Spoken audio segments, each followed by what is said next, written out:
if they're still here later, I mean, we're looking at maybe some potential fatalities. Their hope is that we will come out and do something to women and children, and there's no way that we would ever do that.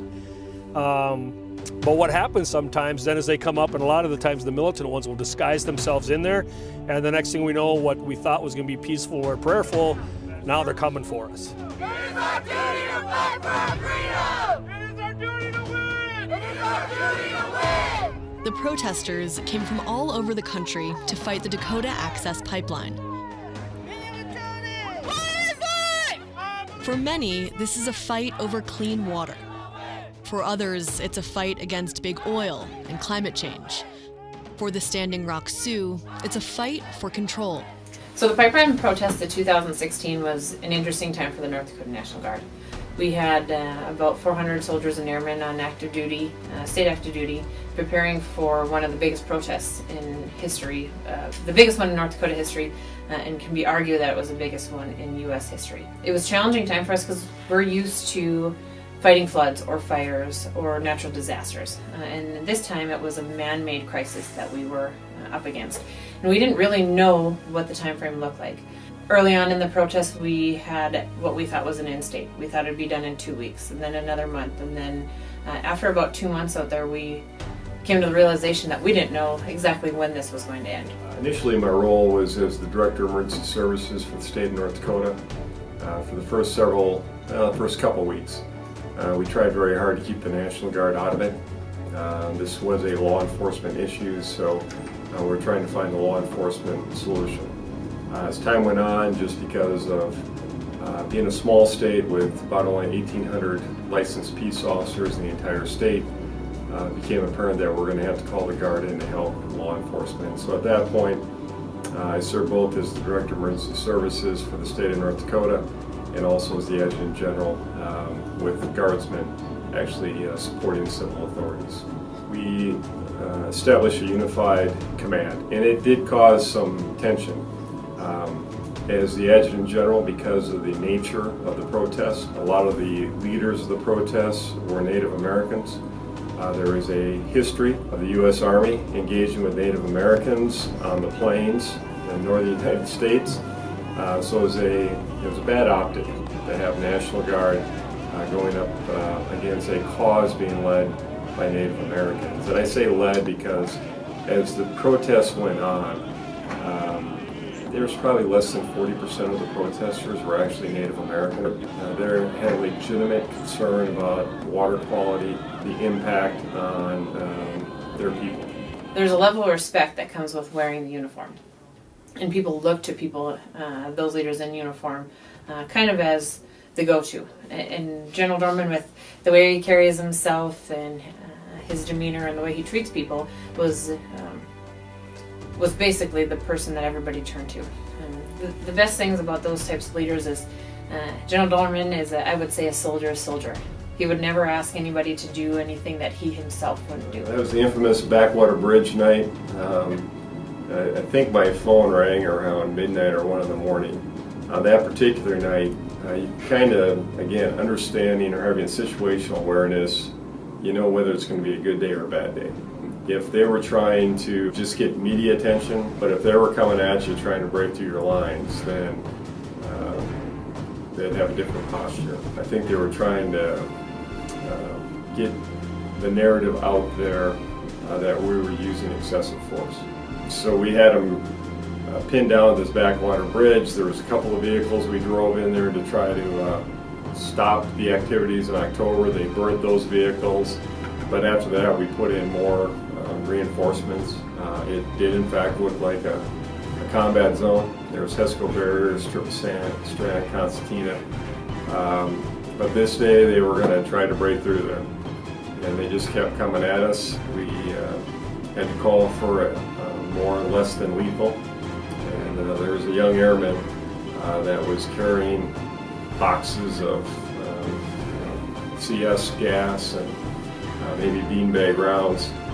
forward, and he wasn't keeping up with the demand, and he just grabbed me. I'm not sure if he knew who I was, and he said, "Can you help?" So I went back and grabbed a couple boxes and helped him out. And good on him for taking the initiative. He had a job to get done. He was shorthanded. When things would stop for a while and settle down, maybe I'd go down once or twice a week.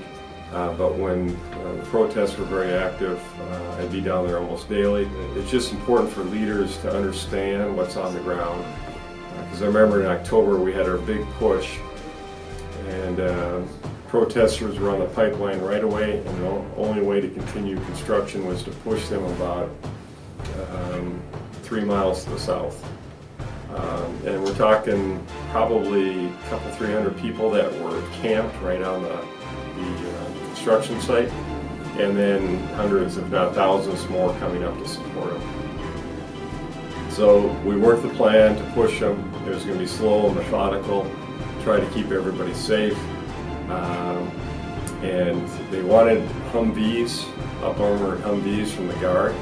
I said, no, I don't want them on the front lines because it looks like a military operation.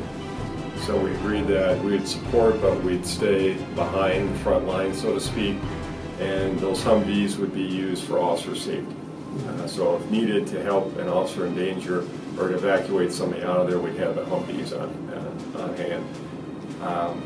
But on that day, I was down there, and law enforcement, it was very slow and methodical. The protesters were burning vehicles on the road.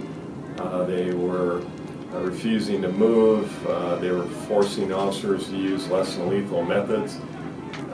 And it just looked like it was not going to happen. There was not enough speed. There was not enough presence. So I authorized the Humvees to go forward. And part of this was they kept getting outflanked because we're out in the middle of the prairie here. And with those Humvees, they could move forward, have a stronger presence, and keep from getting outflanked. But had I not been on the ground, I probably would have said, well, no, we agreed that there would not be a military presence. Through this experience, I got to know probably over half the sheriffs in the state of North Dakota. I got to know a lot of the police chiefs. I got to know a lot of the officers. I got to know some of the key players in state government. So knowing those folks and then maintaining those relationships, because positions change, people change. When we took this whole of government approach, we got some whiz kids out of our information technology department that helped us build a website and communications tools we needed to get the message out. We were able to take a breath and figure out how do we get after this? How do we get our messages out there? Because we can't take on 10 or 20,000 trolls, but we can try to influence the message and how we go about doing that. And for me, when this was going on, I'm like, you know what? I'm having a flashback because I've been to Kosovo twice. And in Kosovo, the number one instrument of power was not the military. If things went well, if you were working the diplomatic piece, the information piece, the economic piece, understood the culture and was working that, hopefully you never had to send troops out and crowd riot control to deal with civil unrest. It was kind of the same here. If you utilize those other instruments of state power, maybe you could keep folks safe without direct engagements between law enforcement and the protesters. Very thankful that nobody was injured, that everything went fairly smoothly. We had one little area in the middle of the camp that gave us a little bit of resistance, but most people went peacefully. The protesters disrespected the land tremendously. You can look at the garbage and the trash. Most of these tents are filled with rubbish and just collections of stuff, and most of it is unusable. And you can see where they abandoned cars.